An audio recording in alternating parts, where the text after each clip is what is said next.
আসসালামু আলাইকুম। হ্যালো বন্ধুরা, তোমরা কেমন আছো? আশা করি তোমরা ভালো আছো। আমি আলহামদুলিল্লাহ ভালো আছি।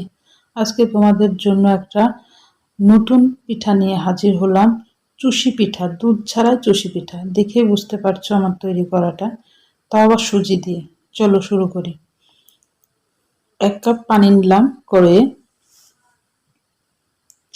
স্বাদ মতো লবণ দিয়ে দিলাম। পানিটা ফুটে আসলে আমি 1/2 কাপ সুজি নেব। 1 কাপ পানি নিয়েছি, সেজন্য 1/2 কাপ সুজি নিলাম। জালটা আমি একটু কমাই দিয়েছি, মিডিয়ামে করে দিয়েছি। এবার সুজিটা অনবরত নাড়তে হবে, নেড়ে একটা রুটির ডো তৈরি করতে হবে। দুধ ছাড়া এই চুষি পিঠাটা খাইতে কিন্তু অনেক মজা লাগে। এই যে আমার রুটির ডো এর মতো হয়ে গেছে। দুধ দিয়ে তো চুষি পিঠা অনেকেই খেয়েছো, অনেক ধরন করে রান্না করা হয় দুধ দিয়ে।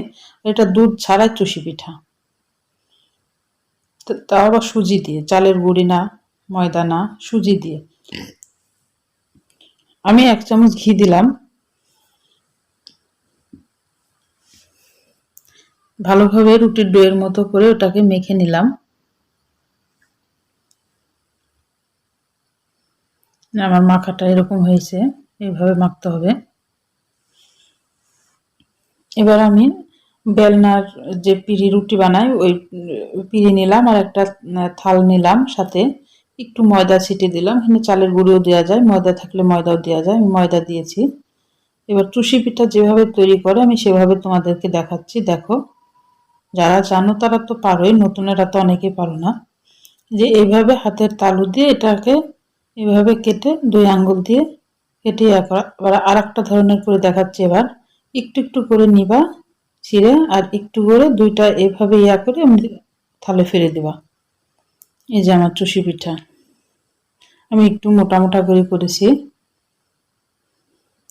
এবার গায়ের ময়দাগুলো আমি একটু ঝেড়ে নিব চালনিতে।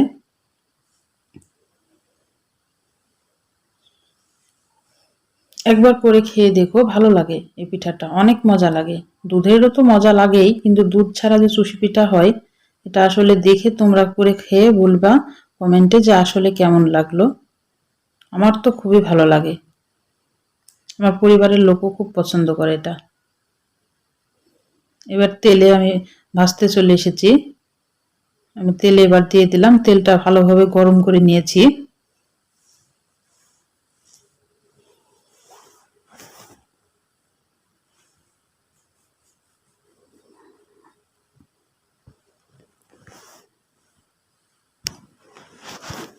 আসলে পিঠাটা 2 বারে দেয়া লাগতো, আমি একবারে দিয়ে ফেলাইছি। তোমরা একটু তেল বেশি করে দিয়ে 2 বারে অল্প অল্প করে দিয়ে ভাজবা, দেখবা একটাও ভাঙবে না।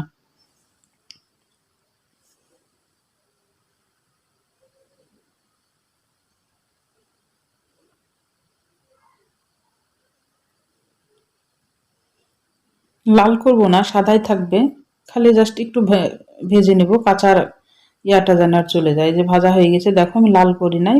5 থেকে 6 মিনিট মতো ভেজে নিয়েছি মিডিয়াম আঁচে।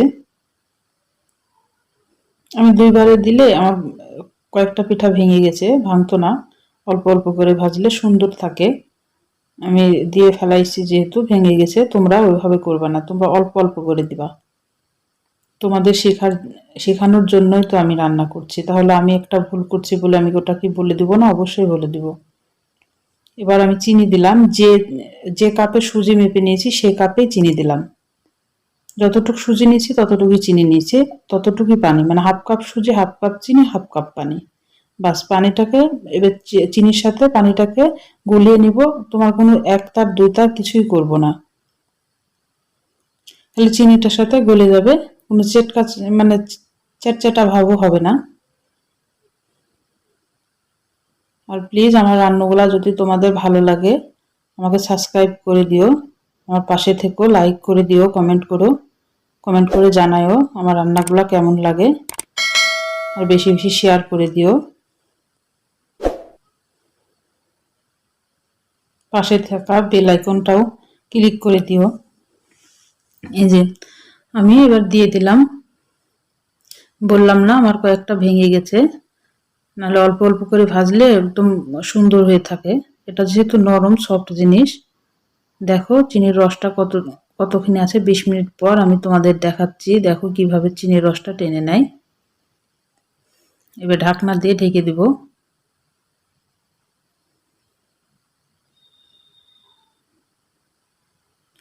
20 মিনিট পর ফিরে আসলাম।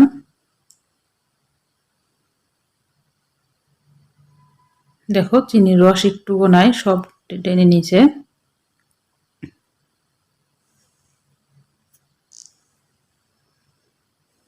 এই যে দেখো, একটা তোমাদেরকে আমি তুলে দেখাচ্ছি। দেখো আমার কয়েকটা ভেঙেছে ঠিক আছে, কিন্তু অনেক সুন্দর হয়েছে তবুও। একদম রস খেয়ে টুপ টুপ করছে। আর রস তো তোমরা দেখলাই, দেখো সব টেনে নিয়েছে। দেখো ভিতরে দেখছো মিষ্টির মতো রস একদম টুপ টুপ করছে। সবাই সুস্থ থাকবা, ভালো থাকবা। আল্লাহ হাফেজ।